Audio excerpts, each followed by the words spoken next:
Good morning. Welcome to WGN-TV Political Report. I'm Paul Lisnick. We begin this morning in Springfield. The dust has settled on the state fair grounds. Candidates on both sides of the aisle are back to the campaign trail after pandering to partisan supporters last week.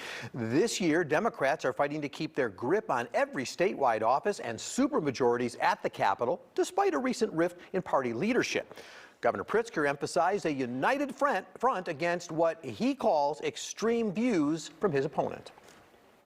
We will reject Darren Bailey's MAGA agenda that tells people like the people of Highland Park to move on just hours after a mass killing with a weapon he calls a beautiful rifle. He's so extremist that he would force a 10-year-old rape victim to give birth. But farmer-turned-state Senator Darren Bailey isn't going down without a fight, arriving to the fairgrounds on a tractor. The Republican candidate for governor used much of his time on stage to rail against J.B. Pritzker's wealth in an attempt to paint him as out of touch with the average voter. And despite softening his stance on Chicago in the last few weeks, well, Bailey doubled down on his previous characterization of the state's largest city. Take a listen. Illinois isn't a mess just because of the legislature. And Chicago, that once great city, well, it didn't become a hellhole just because of Lori Lightfoot and Kim Foxx. Starting with J.B. Pritzker, our leaders are all in cahoots. They're knee-deep in corruption, and they don't care about the working people like you and I. They've proven that. But with a little less than 3 months to go until Election Day, support for Bailey's campaign from the so-called Republican establishment, it's failed to materialize. And the campaign cash that helped him over the finish line in June, well, that stopped flowing from figures like mega donor Dick Uihlein. Joining me this morning to talk about the race ahead is Patrick Pfingsten, Republican strategist, author, and publisher of The Illinois. Good morning, Patrick. Good to see you. Morning, Paul. Good to see you. All right, so this comment of calling Chicago a hellhole, which he did during the primary WGN-TV debate, but the thing is here, he seemed to use it to say, look, it's not just about Lightfoot and Foxx, you got to put Pritzker in that. Is he doubling down, or essentially did he think he was only talking to a downstate audience? Not only is he doubling down, he's tripling down, quadrupling down, and 8 times doubling down. It is the most boneheaded, obtuse campaign for governor I've seen, and I've been covering them since 2006. It's the most absurd way of running a statewide campaign that I've ever seen. He's running for governor of Southern Illinois. You can't do that. You can't insult an entire city of 2.7 million people, even if you understand that you are way in the minority down there. There are not enough votes downstate to pick up what you will lose in Chicago inevitably. 7.5 million people live in Cook, Lake, DuPage, and Will counties. That's more than a majority of the state. Why would you exile yourself from them so easily, so willingly? It makes no sense. Well, let's add to that, and then I'm going to pull it apart a little bit, because what I want to add to it is his running mate, Lieutenant Governor candidate for the Republicans, Stephanie Trussell.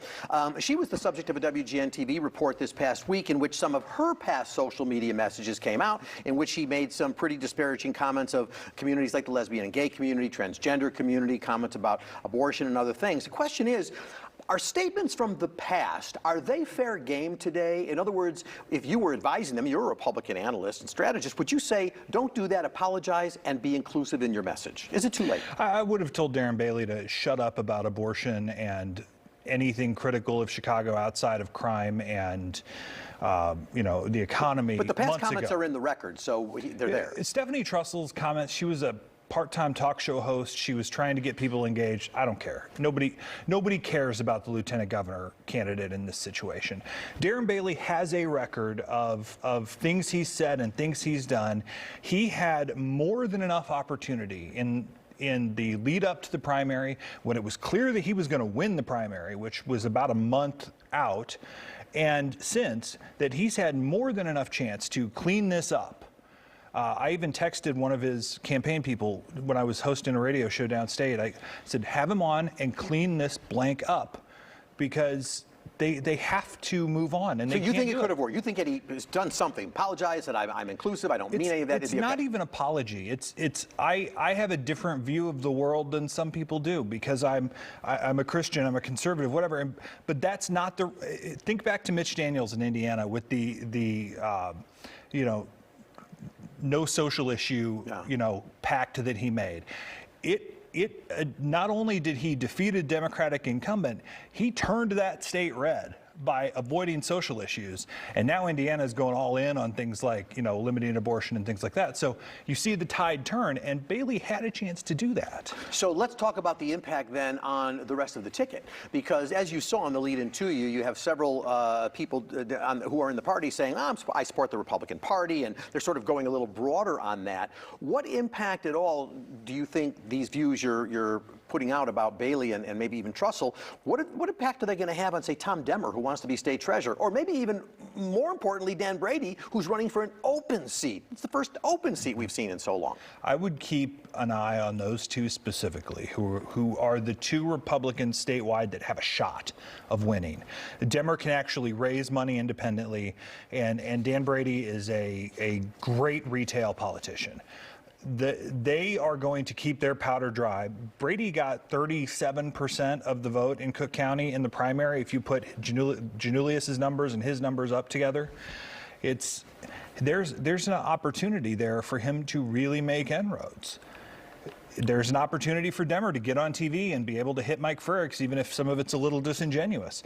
They have a chance, so of course they're going to distance themselves from the crazy. Well, to that point, Minority Leader Jim Durkin, in talking to the press last week during the fair, he sort of went with what you're saying. He said, look, people vote on individual candidates. He tried to pull it away from, let's not look at the impact of the top of the ticket. They vote for individuals. Jim Durkin said, and people split their tickets too. Do you think there may be some people in Illinois who, may say, you know what, it's time to put a Republican in something, and here's an open seat, maybe we'll do it there, but somewhere in the head, or don't they think that way? Sure, there was a pretty well-drawn Democratic district in the suburbs, Arlington Heights, Mount Prospect, that area, that went heavily for Biden and then heavily against Kim Foxx and the graduated tax amendment 2 years ago. Clearly, voters are willing to split tickets in the suburbs. So yeah, they're going to try and play on that and say, I'm the one that can be a check on Pritzker, on the Democratic majority, and the legislative candidates have an opportunity to distance themselves. But then it comes down to money. And Republicans don't have it, and Democrats have all of it. Well, that's exactly where I was going to go, because we know, as reported, Dick Uihlein kind of pulled his funds here. Ken Griffin, he's not around to do any of this anymore. So if you are a Dan Brady, a Tom Demmer, or somebody else on that ticket, do you sort of say, we're in trouble here? Where do you look to try and get financial support when you say, look, I have a chance at this?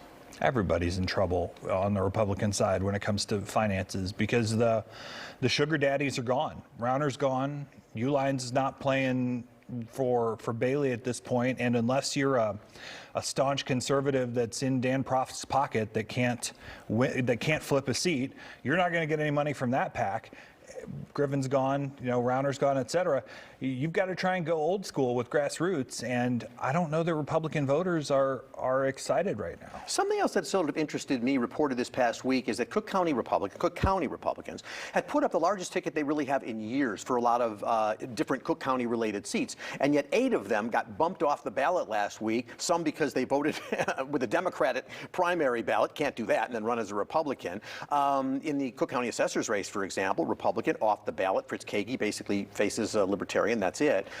Did the Republican Party itself get something wrong this year? No, I think the candidate recruitment aspect is something that Republicans have struggled with in the city and suburbs, though they've done better, especially on legislative seats in the last couple of years. The House Republicans really made some inroads last year and won seats when they weren't expected to.